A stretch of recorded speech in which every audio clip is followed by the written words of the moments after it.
so much space.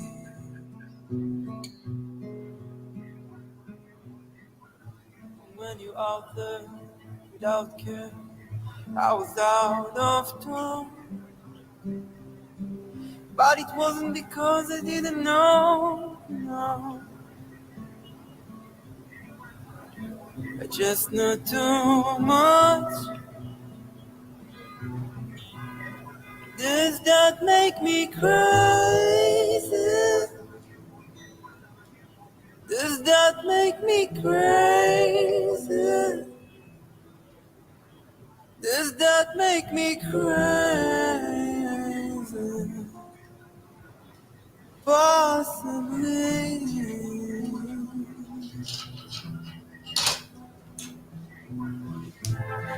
I hope that you're having the time of your life.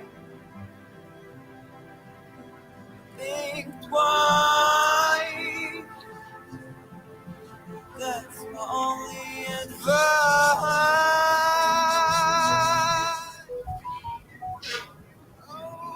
Who do you think you are? Oh, bless your soul. Happy Easter, everybody. Hey, it's a beautiful Saturday afternoon. It's just gone 12. And let's talk about this. I know I'm about 4 minutes into this thing, but that's okay. It's nobody here but home folk. We're fine. Guys, I have a question to ask you.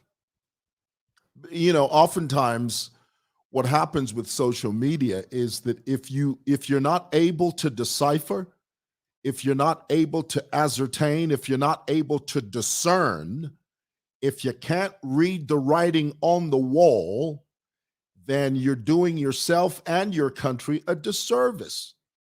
Let's for a moment talk about this character, Munir Zulu. Now, before I tell you who he is, most of you know who he is, but what's sad about Zambian politics is that often people rally behind people they don't even know. I mean, social media is a wilderness. And if you're not careful, you can get lost in that wilderness. Be careful who you follow. Be careful who you press like for. Be careful who you literally give your endorsement to on Facebook. Guys, due diligence. I think you owe it to yourself, especially when it comes to politicians. Granted, there's no such thing as a perfect politician, but at least know who you're supporting. Know who you're echoing. Don't just echo any Jim and Jack off the street, because if you do that, you end up echoing a con man. So let's take a look at it. Let's just jump into it. I'm going to throw this up here, and I'm going to ask the pensive question. Who is Munir Zulu? This is the all-encompassing question, boy. This young man has been in the news last several days, and I think it's only right for us to take a magnifying glass. In fact, I've got one over there. And it wouldn't hurt you to take that political magnifying glass and just take a closer look at this young man. Let me begin by first of all saying, Munir, as many of you know, is a 35-year-old independent MP for Lumezi. Now, if you don't know where Lumezi is, it's a little small area over there in the eastern province. It has about 130,000 occupants. Population, Lumezi, 130,000. So here it is. You've got this young man who was voted in as a representative of Lumezi for the people of Lumezi. 135,000 is less than the population of many compounds in the country. We call them compounds. In other countries, they call them settlements. Okay?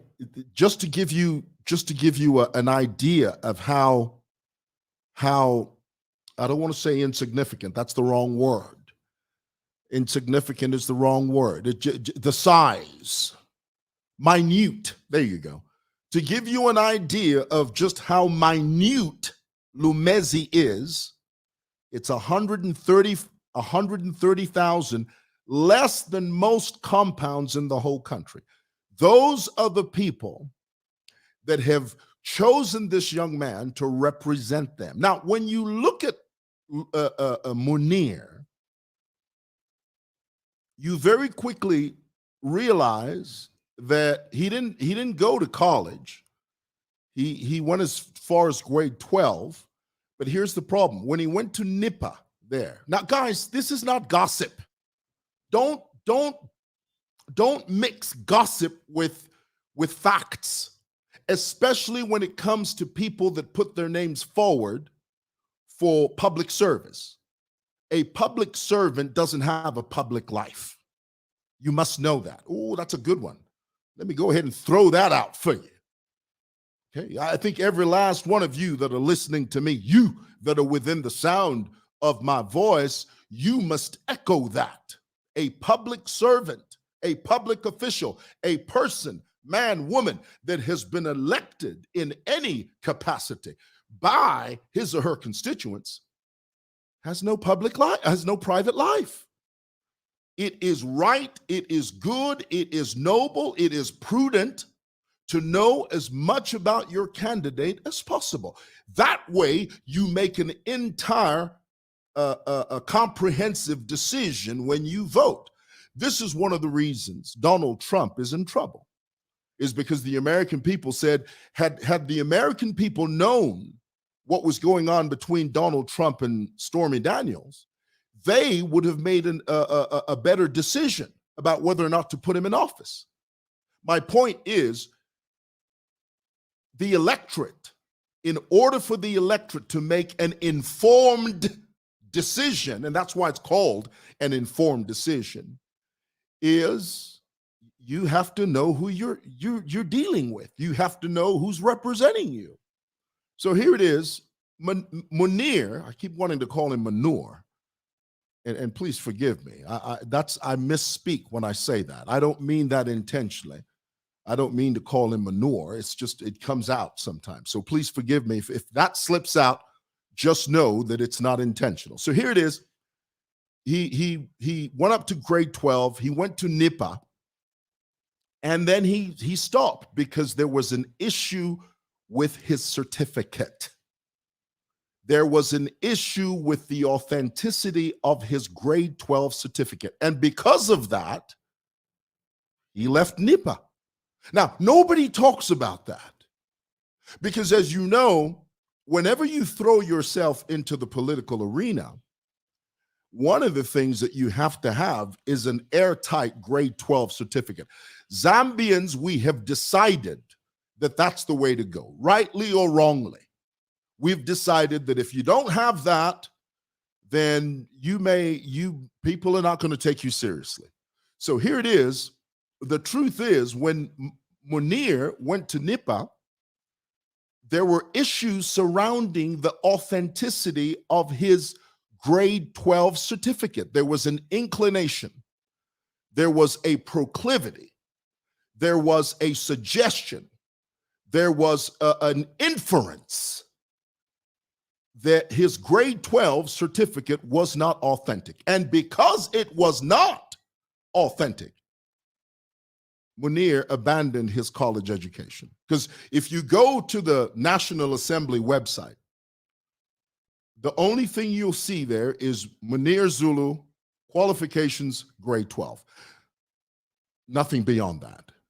Now, there's nothing wrong with that, in the sense that, I mean, if all you did was grade 12, there's nothing wrong with that.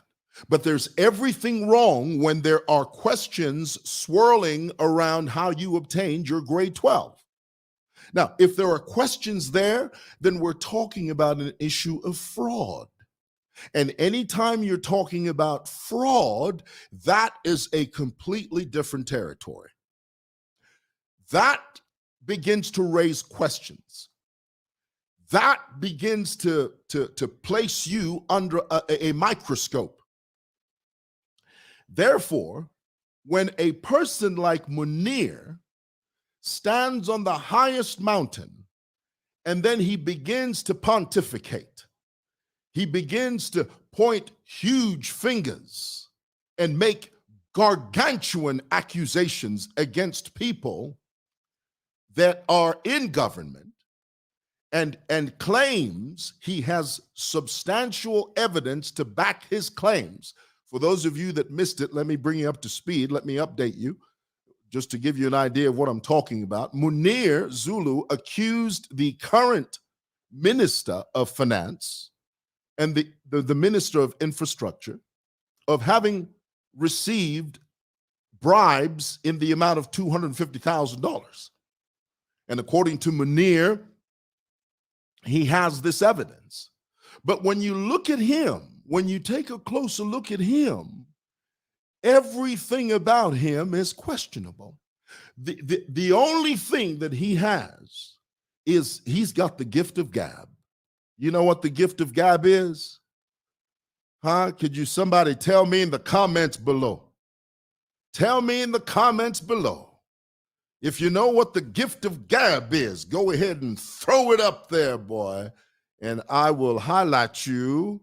I will highlight you on what the gift of gab, when you tell me what it is, I'll tell you what it is. You need to throw it up there, guys. Tell me, what is the gift of gab? And the only reason I'm saying this is to demonstrate to you that this is all he has. There you go. Well, not really a sharp tongue. No, well, almost. Here it is. The gift of yapping. That's right. If you listen to Munir Zulu in Parliament, ooh, that boy's got the gift of gab. And I can call him a boy because I'm older than him. He's 35 years old, bless him. I'm 53. In case one of you starts to jump on here and say, well, he's not a boy. Yes, he is a boy to me because he's younger than me. He might as well be my son. He's in that age bracket. So here it is. You've got this young boy who's got the gift of gab. And let me tell you, when you listen to him in Parliament, ooh, he's got some serious arguments. He knows how to throw down. He knows how to talk. He knows how to put his point across. Why? Because he's got the gift of gab. He can talk a good game, boy. But here's the problem. He talks too much. That's where the problem is. He talks too much. And let me tell you why I think he talks too much. It's because I heard him on an online television show. And it's always a red flag. I have to throw this up here. It's always a red flag when you hear someone as young as Munir begin to extrapolate. He begins to pontificate. He begins to talk big and say, yes, one day I want to be president. Now, here's the thing. In the Zambian context, there's nothing wrong with vying or wanting or desiring to be president. But there's everything wrong when you start talking like that too early. Munir is still green behind the ears. Munir is still 35 years old. Now, I know we're living in a Christian nation because I know some of you are going to jump on here and say, but Mr. Mwewa, you don't know, you're not God. What if that's what God's planning to do for him? Yes, we agree with that. But the point is, we're talking about real politics. We're talking about the way Zambian politics is conducted. Let me tell you a secret. And I'm going to tell you somebody, I'm not going to mention the name, but this person, I respect this man so much. And he said something to me that it's so real. He said, do you know how people become presidents in Zambia?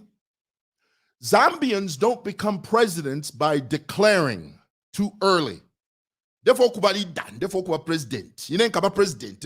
No. It doesn't happen that way. There's a chronology. There is a clear path to the presidency. And he said one of the telltale signs that a person is destined for the presidency is when people begin to call you that.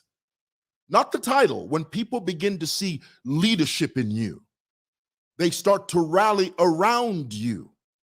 And they start to sort of prop you up and say, you know what, you may be going in this direction. Of course, there are many other factors that lend to the reality and the path of the presidency. But what I'm saying is that it doesn't just start with you saying on an online television show, you know, I want to be president. At 35 years old, you've just walked into parliament. You've got a whole political life ahead of you. And the only thing you're preoccupied with is you're telling your audience that you're there for president. And all you've served is a few years. And not only that, you are an independent member of parliament. What does that tell you? It means you're a one-man show. And if you're serious about being a president, guys, get it out of your minds. Let's be real. Problem with Zambia. Let's be real. You cannot be a president of a country when you run a one-man show. It doesn't work that way. You have no structures. You have no counselors. You have no members of parliament. You have no roots on the ground. You have not connected with the electorate. You have no economic prowess. You have no gumption. You have none of those things. All you have is a pronouncement. Well, guys, it doesn't work that way. You never become president by pronouncements. That's the reason the word of God says faith without works is dead. So it is presumptuous. It is disingenuous for Munir to stand up at this stage in his life to start talking about president. You can't do that now. Spend some time in parliament. Show us what you're worth. Then after a while, connect yourself with a political party that has structures nationwide. And then after that, make sure that you've got the bank account to support that desire. Do you know that now in 2023, do you know how much money it costs to run an effective nationwide presidential campaign? Much less a tripartite campaign. Councillors, members of parliament, president. Do you know how much it costs? It costs you more than $15 million. So it's never about, no, God wants me to be president. Don't be foolish. God hasn't designed you to talk that way. God equips, and then you run with it. It's never about you sitting in your hotel room and bed and say, no, God wants me to be president. No. God requires more than that. If it were that simple, honey, presidents would be falling from the sky every 2.5 minutes. So let's get back to Munir. So Munir, against the backdrop of this potential fraud, because let's be honest, if your grade 12 certificate is less than, if it's got question marks around it, and if there's any fraudulent taint associated with it, that's fraud. And you can get in big trouble for that. Big trouble, you know? And I think that when you make the loudest noise, you attract the most eyes. So now, after Munir made this public announcement, you know, he got on his Facebook page and, oh boy, tell you what, I can, listen, I'm 53 years old. I've lived a long time. This is not my first rodeo. I've been around the block a few times, so I can read people. I can read people's character, boy. You know why? Because I've lived long enough. I can meet you in 2.5 minutes and tell exactly what you're about. Not because I have any special insight, but because I have the benefit of longevity. I've lived on this earth. The first thing that I noticed about Munir is that, oh, that boy's he's full of pride. He's full of pride. Boy, I tell you what, he is full of pride like I've never seen. Well, I've seen that type of pride. There's that young boy that does the betting. What's his name? He's exactly like that. He's got the same type of pride. Munir is the same way. First time I saw him, I thought, this kid talks really well, but boy, he's full of pride. So Munir jumps on his Facebook page and he very confidently announces that, oh, I got a scoop for you. Boy, I tell you what, I've got some information that will rock you to the core. He says, and he announces that the Minister of Finance, the Minister of Infrastructure, boy, I tell you what, they've been breaking bad. They've been doing some stuff underneath the table, boy. They're walking through the forest at 12 o'clock midnight. We want to know what they're doing. And so here it is, Munir accuses the Minister of Finance and the Minister of Infrastructure of having received bribes in the amount of $250,000. Not only does he name names, honey, he produces figures. Now, here's the problem with this, okay? We've all been there. I've been there, okay? I've been there. You know, anytime you know, these Facebook cameras, they're intoxicating. I mean, they give you an oomph that you wouldn't otherwise have. The moment you turn the camera on, all of a sudden you're Samson. All of a sudden you're Goliath, not Goliath, Goliath. All of a sudden you're Conan and the Barbarians. All of a sudden you're Sylvester Stallone, Rocky Balboa, fighting Clubber Lang in Rocky 3. But the moment the camera turns off, and then you hear the sirens, and the police officers walk into your office and they say, Munir, we have it on good authority that you have accused the Minister of Finance of receiving a bribe. You need to come with us. Because guess what? You're going to have to prove that in court. Now, if indeed, and I have to say this because nobody is beyond reproach. These are politicians, for goodness sake. They're not angels. So I'm not going to sit here and pretend that politicians are angels. They're not. They're fickle, they're flawed, they're fallen human beings. So they're susceptible to the same things that we talk about. So I'm not going to put it past anything to be anything other than what it is. But here's the problem. When they do take you to court and they take you to task and you stand in front of that judge, and honey, if you don't have the evidence you're talking about, if you can't prove beyond a reasonable doubt that your claims are true and real, honey, somebody going to jail. Oh, somebody going to jail. It's going to be a sad day in Lumezi when somebody goes to jail. That's all I'm saying. So here's the deal now. The moment Munir was arrested, he was, arraigned in a sense, came out of, he was released on bail bond, whatever that is. And then he left the building and was about to step into a car. And there was a police officer I know has been watching too many American cop shows. This police officer takes his hand and puts it on top of Munir on his head, tries to push him into the car. Did you see what Munir did? Munir shot back and said, "Don't you touch me.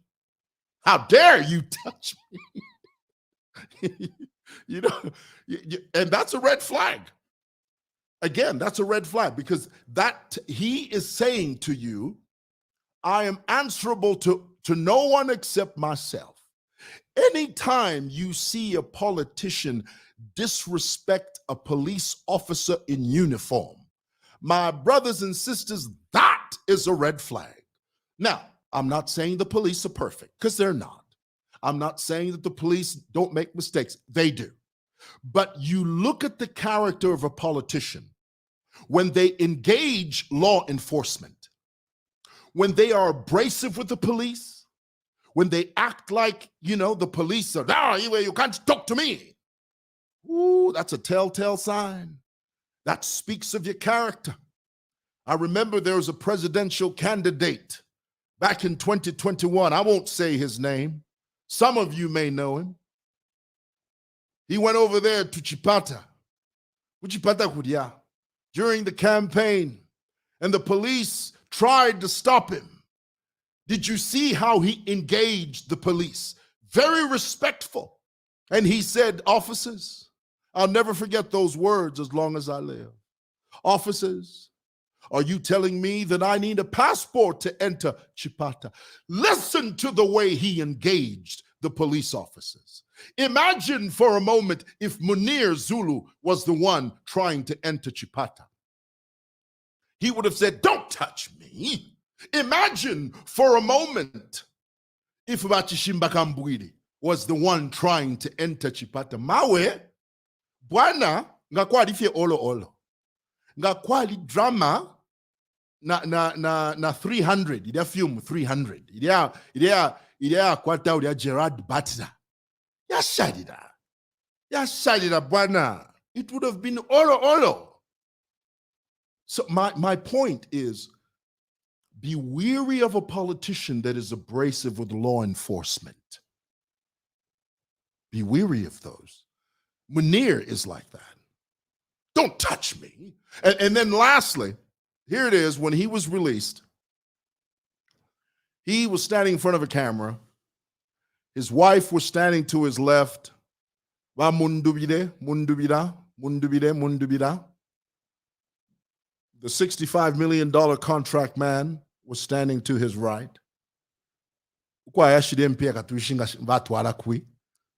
And that's all I'm going to say about that. And then Munir says the most ridiculous thing I've ever heard in my life. He says, I want you all to know that the people of Lumezi, the villagers, me, I grew up in the village. The villagers of Lumezi are more intelligent than the villagers in Vuengu, which is where the president hails from. And I'll never forget the look on his wife's face. Munir's wife's face, it was almost like she was saying, Negro, have you lost your cotton picking mind? We are already in trouble. And here it is, you throw in a political spanner in the works. Kuti, Lumezi villagers are more intelligent than Makubwengo. And then Mundubida, the $65 million man, he laughs. Let me tell you why Mr. Mundubida laughed. He couldn't believe it. He couldn't believe that Munir said that. He couldn't believe it. It was almost as if Mundubida, the $65 million man, it was almost as if he was saying,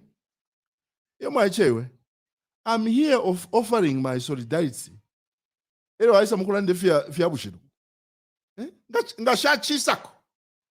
Iwe abena given. Iwe nakachinda iwe. Why didn't you tell me that this young man is a loose cannon? Now ufuafiara ndidi apoyo. Kuti people of his village there in Rumezi are more intelligent than Ukubaku Batongaba. He wants to tempt me with his imperfection. Why didn't you tell me this young man is a loose cannon? He's a walking disaster. So here's the thing. Having the gift of the gab is not enough. You got to have the integrity that goes with it. So if Munir's grade 12 certificate is questionable, then he has no moral right to demand an examination of this alleged corruption. He has no moral right. You know why? Because he's just as tainted The very thing that he detests, or he says he detests in somebody else, is the very thing that ails him. It's true. All right, well, that's what I wanted to share with you guys. It's enough. We've talked. All right. All right, guys. Thank you for watching. God bless. Have a great day.